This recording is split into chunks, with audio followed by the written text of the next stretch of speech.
Boom. All right. And we are live. Welcome, everyone. My name's Tellman Knudsen. We are here live for the Get Shit Done Show, episode 269. We go live every single day. There have been 269 days this year because we started on January 1st, 2025. Right now it's Friday, September 26th, 4:34 p.m. Eastern Time, 2025. I want to welcome each and every one of you. Welcome to the Get Shit Done Show, episode 269. We are going to talk about everybody's favorite topic here this evening, nightmares. Have you ever had one? Most of us have, and they can be terrifying. I can tell you from experience, not just a little experience, but a great deal of experience. When I was a kid, I was very anxious, very stressed out, had a hard time with a lot of stuff. And I not only had nightmares, but I had something even more terrifying, night terrors, which are like nightmares on steroids. I was also a sleepwalker. And I remember night terrors are like, imagine your very worst nightmare. And as a kid in particular, this can happen with adults, but it's more rare.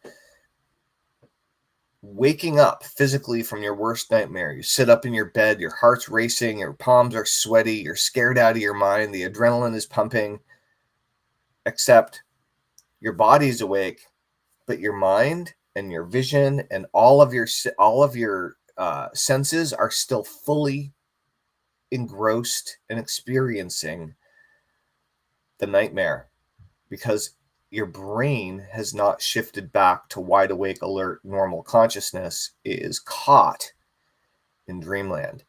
And this is something I experienced a lot growing up, and it was very, very, very hard.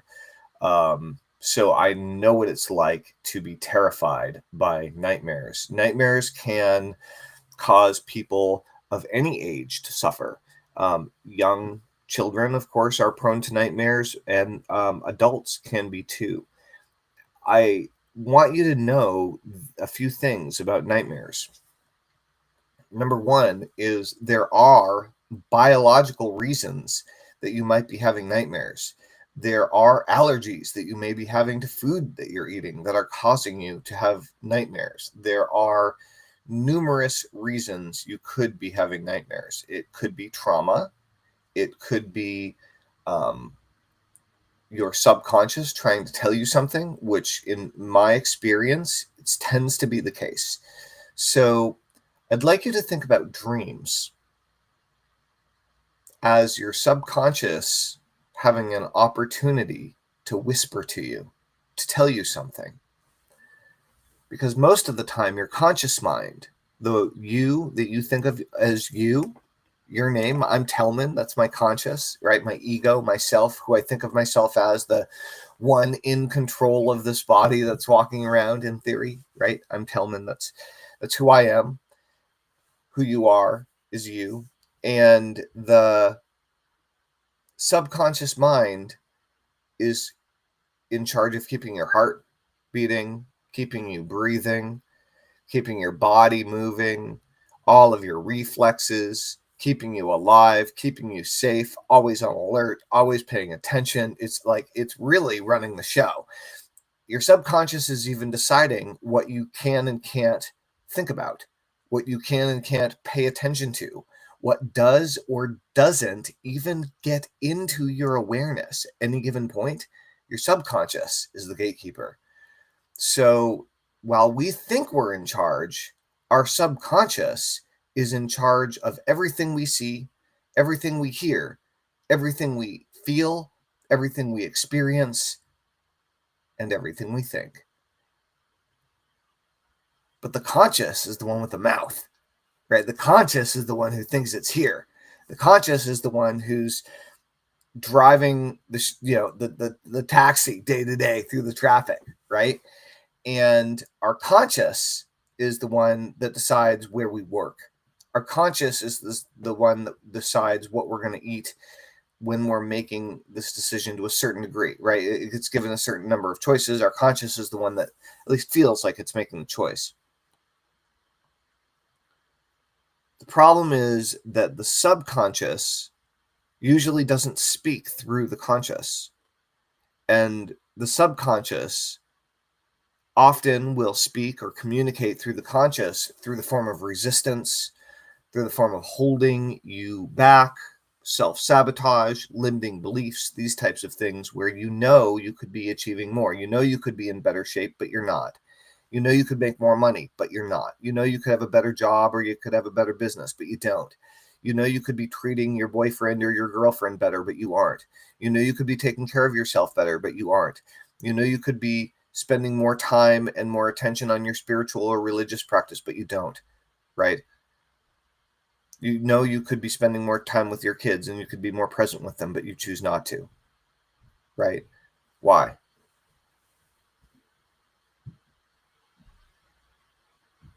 So the issue here is that the subconscious can only speak to you when the conscious is asleep.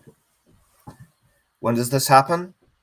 It happens when our bodies are asleep and during REM activity in the alpha theta range where we dream. And so when we shut off for the night a few times during the evening, we go into the dream state and we begin to dream. And sometimes we dream of magical, wonderful, incredible things. Sometimes we dream of random, disconnected, nonsensical chaos and madness. Sometimes we have nightmares, things that make us scared. It's my belief that in all of these cases, the subconscious is trying to communicate with the conscious mind through dreams. And though I'm not a big believer in dream analysis or dream interpretation, what I can say is that I found that this guy, man, I found that YouTube has like hecklers that really are difficult to deal with. So anyway, welcome everybody. This is episode 269 and the episode is called Nightmares. We're discussing nightmares. And if you have ever suffered from continual or recurring nightmares, let me know. Let me know in the comments. Shoot me a private message on whatever platform you're watching this on, whether it's TikTok, YouTube, Facebook, LinkedIn, what have you. My experience is that if you are having nightmares, there are a few things that you need to do. Number one is always start recording your dreams. Writing them down. Start writing your nightmares down so that you really can learn what it is your subconscious is trying to tell you, so you can hear it out, so it doesn't have to be recurring anymore. Number one. Number two is one of the most beautiful parts about hypnosis is whether you're using hypnosis for stress management or for weight loss or for money mindset and productivity, whether you're using it for peak performance or simply stress reduction,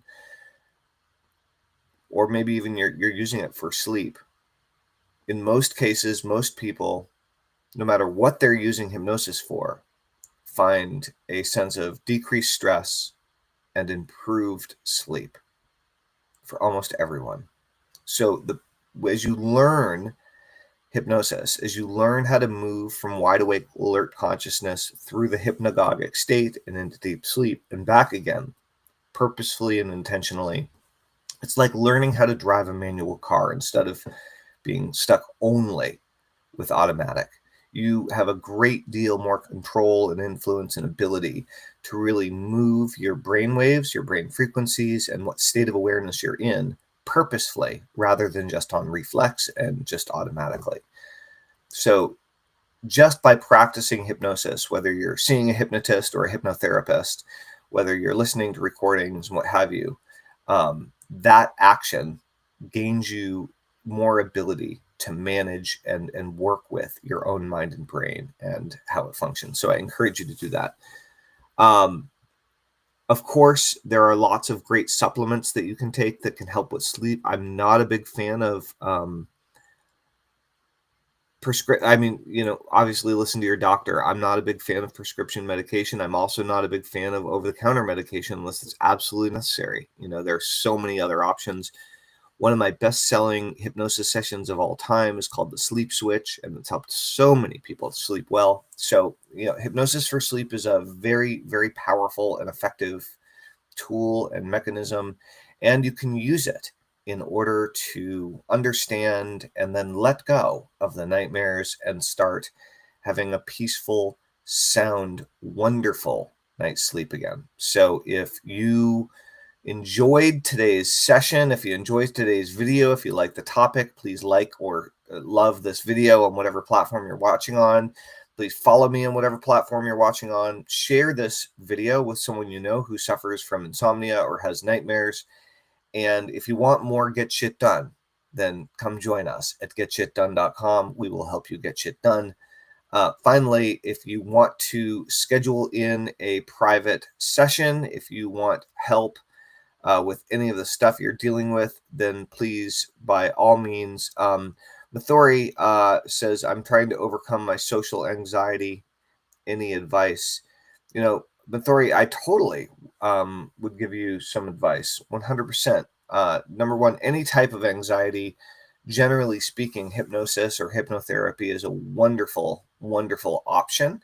If you would like to schedule a private session, you can go to workwithtellman.com, workwithtellman.com, workwithtellman.com.